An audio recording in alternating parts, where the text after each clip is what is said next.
कारगिल की लड़ाई से पूरी दुनिया ने हिंदुस्तानी फौज का लोहा माना था।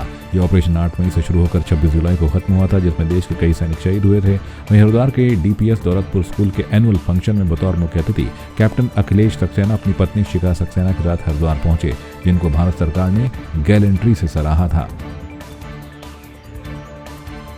बताया कारगिल की लड़ाई इस देश के इतिहास में एक बहुत बड़ा माइलस्टोन है, क्योंकि जब कारगिल शुरू हुआ उससे पहले दुश्मन ने एक षड्यंत्र रचा और उन्होंने वो सारी पीक्स जो लेह लद्दाख से श्रीनगर जाती थी उसके ऊपर धोखे से कब्जा कर लिया, क्योंकि विंटर में उनके ऊपर कोई नहीं बैठता था, वो विंटर वेकेटेड पोस्ट थी। और जब तक भारतीय फौजें वहाँ पे दोबारा पीक पे जाने के लिए तैयार हुई, दुश्मन उन पूरे 300 किलोमीटर पीक पे कब्जा कर रखा है। पहाड़ों की लड़ाई में जो भी ऊपर बैठा है वो मोस्ट पावरफुल है, अगर वो एक स्टोन भी फेंकेगा कैजुअल्टी होगी। दुश्मन ने चारों तरफ माइंस लगा दी थी, क्योंकि उन्हें पता था कि भारतीय सेना इसी रास्ते से आगे आएगी। लड़ाई एक बहुत ही कठिन लड़ाई थी। पहाड़ों के ऊपर पाकिस्तानी आर्मी आके बैठी थी और हमारे हिंदुस्तानी जवानों को, ऑफिसर्स को उसी पहाड़ के ऊपर चढ़ना था। वो पहाड़ ऐसे हैं जिसमें ना वृक्ष है, ना पत्थर है, छूने के लिए कोई जगह नहीं है। तब वो आगे चले, आगे से गोलियां आती थी और वो पत्थर भी मारते थे, तो हमारे यहाँ से क्या पल थे वो, जो देश के लिए वो लोग जब आगे बढ़ रहे थे और हम महिलाएं जो आगे की महिलाएं थी वो पीछे क्या कर रही थी। टिकाऊ और पौष्टिक भोजन के महत्वपूर्ण विकल्पों के प्रति प्रतिबद्धता का प्रदर्शन करते हुए BTKIT द्वारा हाट के 50 राष्ट्रीय कैडेट कोर के कैडेटों ने मोटे अनाज के महत्व को बढ़ाने के लिए कार्यक्रम आयोजित कर अपने विचार साझा किए। BTKIT द्वारा हाट में आयोजित कार्यक्रम में अक्सर नजरअंदाज किए जाने वाले अनाजों के बारे में जागरूकता बढ़ाई जाती है।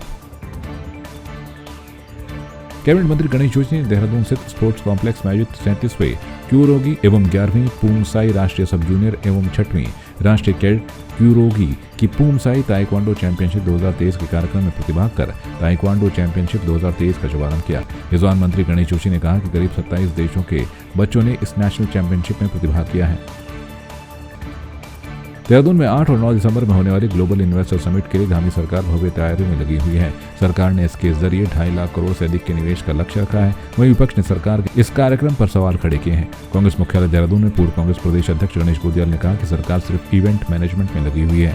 इस समिट से राज्य को कोई लाभ नहीं हुआ है। इन्वेस्टर समिट में तो मैं मुख्यमंत्री जी से ये पूछना चाहता हूँ कि 4 साल पहले जो इन्वेस्टर समिट हुई थी उसका खर्चा वसूल हुआ कि नहीं हुआ, ये पूछना चाहता हूँ। ये कुछ नहीं, ये इवेंट बनाते हैं, ये लोगों की आंखों में धूल झोंकने का काम करते हैं और इसके अलावा कुछ नहीं। आपको याद दिला दूं, उस समय जो इन्वेस्टर समिट हुई थी उसमें जो सबसे बड़ी उम्मीद की किरण थी वो थे मुकेश अंबानी, और मुकेश अंबानी ने यहाँ पर अनुपस्थित होकर, मतलब उस समिट में आए भी नहीं, और ये कह दिया था, याद होगा आपको, ये कह दिया था कि उत्तराखंड में मैं जियो की जो पूरे लाइनें बिछा रहा हूँ वही मेरा बहुत बड़ा योगदान है। तो जियो की लाइन बिछा रहे हैं भाई, वो तो अपना धंधा कर रहे हैं, ठीक है। जियो नहीं होता तो हमारे पास एयरटेल था, हमारे पास वोडाफोन था, हमारे पास BSNL था, BSNL को ख़त्म करके वो जियो आया, ठीक है। आप सब लोग कहानी जानते हैं। तो सवाल ये है कि माननीय मुख्यमंत्री जी, हम रिजल्ट ओरिएंटेड काम चाहते हैं। आप ये बताइए कि पहले की समिटों में क्या हुआ, और अगर वो सफल नहीं हुआ तो उसके लिए कौन दोषी है, और अब की समिट में क्या होगा ये तो भविष्य बताएगा। मैं जानता हूँ इसका भी क्या असर होगा। देखिए, कांग्रेस की हालत वो है, जब मोतियाबिंद के ऑपरेशन के बाद काला चश्मा चढ़ाया जाता है तो उसको दिखता कुछ नहीं। चश्मा इसीलिए चढ़ता है कि कुछ धूप ऊप न लगे। तो कांग्रेसियों की हालत वही हो गई है। त्रिवेंद्र जी के राज में 40,000 करोड़ का यहाँ पर निवेश आया है। 1.25 लाख करोड़ के लगभग हमारे वहाँ पर MOU हुए थे। कोरोना आ गया था। 1.25 लाख करोड़ में अगर 40,000 करोड़ का निवेश यहाँ पर हुआ है तो क्या कांग्रेस को पच नहीं रहा है क्या? आज हम 2.5 लाख करोड़ का MOU करने जा रहे हैं लगभग। मैं कहता हूँ अगर 1 लाख करोड़ भी हमको टर्नअप होता है, हमारे यहाँ निवेश होता है, तो क्या छोटी उपलब्धि है क्या?